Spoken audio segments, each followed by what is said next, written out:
नमस्कार, Manoj Tiwari health talk show में आपका स्वागत है। मैं श्रेया सिंह और आज हमारे साथ हैं हार्ट के डॉक्टर, युवा डॉक्टर मोहम्मद शाहिद जी। आज के टाइम की अगर हम बात करें तो बहुत सारी बीमारियां हैं हमारे समाज में, लेकिन हार्ट से संबंधित बीमारियां बहुत ज़्यादा कॉमन हो गई हैं, जिससे हम एंजियोग्राफी और एंजियोप्लास्टी रिलेट कर सकते हैं। आज हम सर से एंजियोग्राफी और एंजियोप्लास्टी दोनों पे डिस्कशन करेंगे। सर, हमारे हेल्थ टॉक शो में आपका बहुत बहुत स्वागत है। Thank you so much. Sir, आज मैं आपसे दो टॉपिक पे बात करूंगी, बेसिकली एंजियोग्राफी और एंजियोप्लास्टी। तो पहले एंजियोग्राफी पे बात करते हैं। तो सर, एंजियोग्राफी क्यों हमारे लिए ज़रूरी थी और क्या बेसिक्स है इसकी, क्यों ज़रूरी होती है? देखिए, मैं बहुत बेसिक से शुरू करूँगा। हाँ। हम जैसे हमारे सारे शरीर की आर्टरीज होती हैं जो ब्लड जो है इंपॉर्टेंट ऑर्गन्स को ब्लड लेके जाती हैं, ठीक है, वैसे ही हार्ट की भी अपनी आर्टरीज होती हैं जिनको कोरोनरीज बोलते हैं, जो हार्ट को ऑक्सीजन प्रोवाइड करती हैं, उसके न्यूट्रिशन को प्रोवाइड करती हैं। अगर इन नसों में कोई भी प्रॉब्लम आ जाए, इन हार्ट की जो आर्टरीज हैं, अगर इसमें प्रॉब्लम आ जाए तो पेशेंट को अटैक पड़ने की संभावना हो जाती है। तो इसी को देखने के लिए कोरोनरी एंजियोग्राफी नाम का जो टेस्ट है वो किया जाता है। इसमें क्या होता है, कुछ कैथेटर्स होते हैं जिसको स्पेशल कैथेटर्स इसके लिए बनाए जाते हैं। अच्छा। जो पाइप की तरह होते हैं, पतले पाइप की तरह, वो हम हाथ के या पैर के रास्ते से लेके जाते हैं। हार्ट की नसों में लेके जाते हैं, फिर उसमें डाई इंजेक्ट करके देखते हैं कि हमारी हार्ट की नसों में कहाँ दिक्कत है, कहाँ पे ब्लॉकेजेस आई हैं, उसमें देखते हैं और फिर उसके अकॉर्डिंग हम अपना ट्रीटमेंट प्लान करते हैं। ओके सर, एंजियोग्राफी ब्रेन की, हाथ की, पैर की कई टाइप की होती है, कौन सी सबसे कॉमन होती है? सबसे कॉमन तो कोरोनरी एंजियोग्राफी जो हार्ट की एंजियोग्राफी होती अच्छा। है। उसके बाद हमने काफ़ी कॉमनली ये देखा है कि पैर की और हाथ की नसों में भी दिक्कतें आती हैं, तो नेक्स्ट कॉमन ये है कि हाथ और पैर की एंजियोग्राफी जो है, जिसको पेरिफेरल एंजियोग्राफी बोलते हैं, वो कॉमन है। पेरिफेरल। सर, पेरिफेरल वाले में क्या होता है, काफ़ी मतलब मैंने सुना है काफ़ी वक्त तक पेशेंट को एक पोजीशन में 10 to 12 आवर्स तक रहना पड़ता है। क्या प्रोसेस होता है, क्या? देखिए, दो तरह से एंजियोग्राफीज करी जाती हैं, या तो हाथ के रास्ते से, रेडियल जिसको बोलते हैं, या तो पैर के रास्ते से जो फीमोरल होती है। फीमोरल क्या है कि बहुत मोटी नस होती है, पहले यही वाली एंजियोग्राफी करी जाती थी। तो इसमें क्या है कि पेशेंट को एक ही पोजीशन पे करीब 6 से 8 घंटे, आप कह सकते हैं कि करीब 10 घंटे तक पेशेंट को सेम पोजीशन में रहना पड़ता है। पैर नहीं हिला सकता वरना ब्लीडिंग का रिस्क हो जाएगा, और रक्त को रोकने के लिए भी उस पोजीशन में उसको रहना पड़ता है।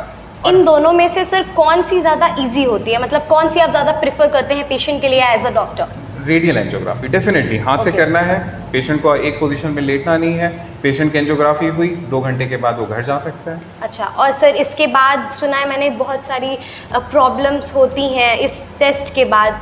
नहीं, कोई मेजर प्रॉब्लम्स ऐसी कुछ नहीं। देखिए, एक छोटे से भी ऑपरेशन में कोई भी रिस्क हो सकता है, वैसे ही एंजियोग्राफी में भी एक तो बड़ी जांच है, ये हार्ट की जांच है, तो रिस्क कुछ भी हो सकते हैं। लेकिन जो कॉमन रिस्क है, जैसे कि ब्लड प्रेशर का थोड़ा सा लो हो जाना, या डाई जो हम डाई देते हैं उससे एलर्जी रिएक्शन होना, ये 1-2 हैं फैक्टर्स जो कॉमन हैं। बाकी ऐसे कोई मेजर रिस्क नहीं है। अब तो बहुत रूटीन जाँच हो चुकी है ये। अच्छा सर, क्या कहते हैं, बहुत जब भी हम ये कराते हैं उसके बाद जो भी समस्याएं होती है, उसके बाद मतलब क्या इसको करवाने के बाद या इस समस्या के बाद बहुत वक्त तक पेशेंट को मतलब इसी सब में उलझा रह जाता है, बहुत वक्त तक डॉक्टर के टच में रहना पड़ता है, या फ्री हो सकता है इन सब चीज़ों से? नहीं, देखिए, एक हार्ट के पेशेंट का प्रॉब्लम ये है कि उसके हार्ट में कुछ दिक्कत आ गई है जी। तो एंजियोग्राफी के बाद उसका जो नेक्स्ट स्टेप है कि वो स्टेंट डलवाए या बाईपास कराए। समझ रही? तो जैसे स्टेंट डला या बाईपास डला, ठीक है, तो उसके बाद पेशेंट को रूटीन फॉलोअप में डॉक्टर के पास शुरुआत में कुछ जल्दी आना पड़ सकता है, बाद में फिर साल में एक बार उसको बुलाते हैं, जो कि हम कॉमनली भी बोलते हैं। आज के दौर में अगर अब 50 कोई भी है, हाँ, तो नॉर्मल चेकअप के लिए हम साल में एक बार वैसे ही बुलाते हैं, तो वैसे ही एंजियोग्राफी एंजियोप्लास्टी के बाद ही बुलाते हैं। तो सर, जैसे हम normally blood test and all कराते हैं, तो वैसे ही ये टेस्ट भी कराना चाहिए या फिर जब बहुत ज़रूरत हो तभी कराना? नहीं, बिल्कुल मतलब ये रूटीन टेस्ट की तरह नहीं कराना है इसको। आपके डॉक्टर या स्पेशली कार्डियोलॉजिस्ट ने अगर रिकमेंड किया हुआ है, उसको लगता है कि आपके हार्ट में कोई इश्यूज़ हैं, कोई प्रॉब्लम्स हैं, जैसे कि एंजाइना के सिम्टम्स हैं, तो ही कराना है। ये रूटीन जाँच नहीं है, बिल्कुल रूटीन की तरह ना कराएं। सर, इसके बाद मतलब ब्लॉकेज पता लग गई हमें, आगे क्या नेक्स्ट स्टेप होता है देन? देखिए, ब्लॉकेजेस अगर बहुत कम ब्लॉकेजेस हैं, मान लीजिए 60% या 50% से कम ब्लॉकेज आई है, छोटी आर्टरीज में है, तो हम सिर्फ दवाइयाँ देंगे, पेशेंट को कुछ नहीं करना होगा। अगर इससे थोड़ी सी ज़्यादा है, 70% एंड अबव ब्लॉकेजेस आपको मिल रही हैं, और पेशेंट में स्टेंट डालने की संभावना बनी हुई है कि अच्छे से स्टेंट डाला जा सकता है, तो इन पेशेंट में एंजियोप्लास्टी कर देते हैं। और मान लीजिए अगर पेशेंट की ज़्यादा नसों में दिक्कतें आई हैं, मल्टीपल डिजीजेज हैं, हार्ट की 3 नसें होती हैं, 3 के तीनों में प्रॉब्लम्स आई हुई हैं, तो फिर हम रिकमेंड करते हैं कि वो बाईपास या ओपन हार्ट सर्जरी करवा लें। 3 टाइप की एंजियोप्लास्टी होती है, मैंने पढ़ा है, बलून, लेज़र और एथेरेक्टोमी। तो इन तीनों के क्या क्या प्रोसेस हैं अलग अलग, थोड़ा इसको एक्सप्लेन कर दीजिए आप। ठीक है, मैं एक ही गो में बलून तीनों चीज़ें पहले, हाँ, बता बलून दूंगा, आप एक्सप्लेन ठीक है। करिए। तो बेसिकली मैं 3 ही में 4 मानता हूँ। एक कन्वेंशनल एंजियोप्लास्टी जिसमें स्टेंट डालते हैं, दूसरा बलून एंजियोप्लास्टी है, तीसरा लेज़र है, चौथा एथेरेक्टोमी है। ठीक है, बलून वाले में क्या होता है कि ये पहले भी करी जाती थी। शुरुआत हमारी जो एंजियोग्राफी एंजियोप्लास्टी की है, हिस्ट्री में अगर हम इसके जाएँ तो वहाँ से शुरू हुई थी। अभी भी हम कुछ कुछ जगहों पे करते हैं, जैसे कि नस में थोड़ी सी रुकावट है या कोई साइड ब्रांच है हार्ट की, मतलब छोटी मोटी नसें हैं वो बंद है, हम उसको सिर्फ खोलना है, तो हम बलून ले जाके उसको खोल देते हैं थोड़ा सा, ठीक है, ताकि पेशेंट का रक्त का बहाव बना रहे। ठीक है, दूसरी जब हम आते हैं लेज़र के बारे में, तो लेज़र जो है ये बहुत ही एडवांस एंजियोप्लास्टी है। ये बहुत ही कम जगहों पे हो रही है। इंडिया में तो अभी हार्डली किसी सेंटर पे इसको ट्राई भी किया गया है, बाहर अभी भी ये रिसर्च पे ही है। इसमें क्या होता है, जो हार्ट के अंदर कोलेस्ट्रॉल के प्लाक जमा होते हैं उसको लेज़र से जो है पिघला दिया जाता है। तो इस एंजियोप्लास्टी की एक अच्छी बात है कि इसमें स्टेंट डालने की ज़रूरत नहीं पड़ती है और पेशेंट को कोई चीरफाड़ नहीं करवानी पड़ती।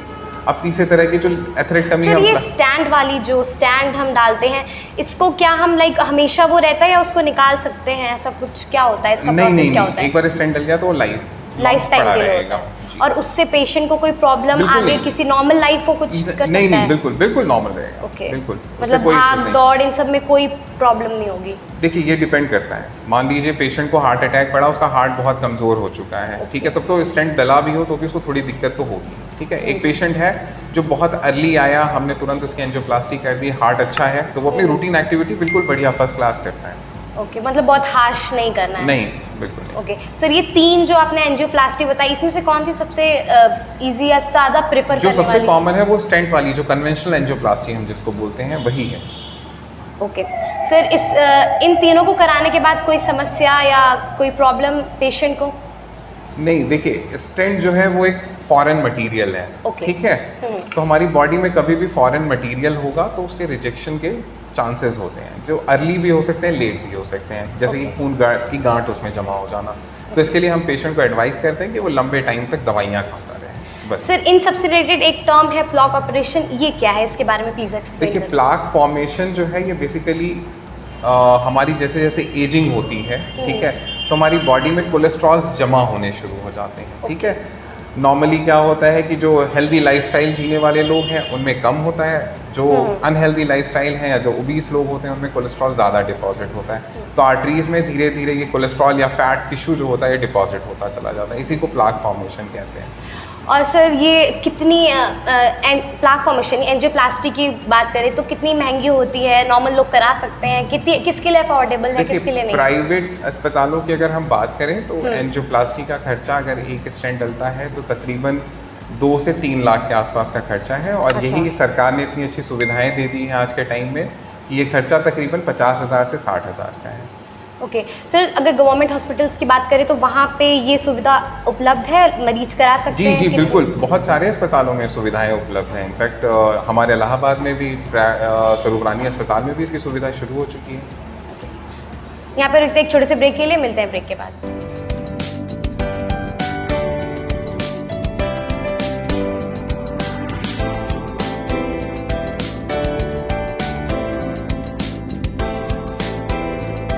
ब्रेक के बाद आपका स्वागत है, मैं श्रेया सिंह। आज हमारे साथ हैं मोहम्मद शाहिद, युवा डॉक्टर जो हार्ट के डॉक्टर हैं। आइए उनसे बातचीत का सिलसिला आगे बढ़ाते हैं। सर, ये तो हुई पूरी डिस्कशन एंजियोग्राफी, एंजियोप्लास्टी और प्लाक ऑपरेशन पे, लेकिन अगर हम एक स्वस्थ इंसान की बात करें, एक बहुत फिट इंसान की बात करें, तो क्या क्या चीज़ें नहीं करनी चाहिए या करनी चाहिए जिससे हमारा हार्ट स्वस्थ रहे और इन सब चीज़ों की शिकायत ना हो?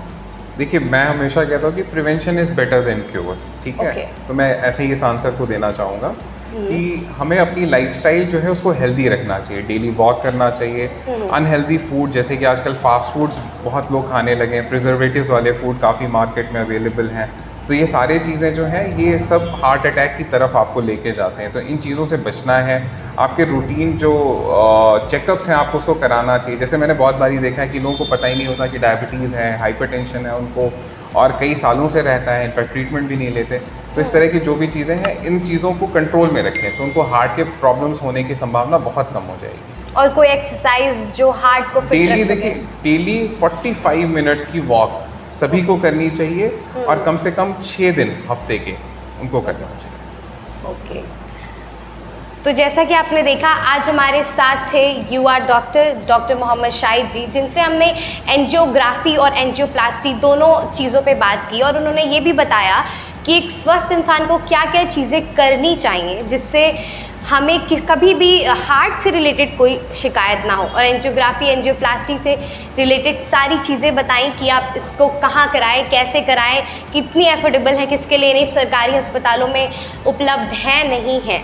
तो आप अपने आप को फिट रखें, बाहर का कम खाएं और इंसान की हेल्थ उसके लिए सबसे ज़्यादा इम्पॉर्टेंट होती है। तो बाहर का कम खाएं, अपने आप को फिट रखें, जैसे कि डॉक्टर साहब ने बताया वॉक करें, ये भी आपके हार्ट के लिए काफ़ी यूज़फुल होगा, आपको हार्ट से रिलेटेड कोई बीमारी नहीं होगी। ऐसे ही अच्छे डॉक्टर्स से और ऐसे ही अच्छे टॉपिक से आपको हम रिलेट कराते रहेंगे। Thank you. देखते रहिए Manoj Tiwari health talk show.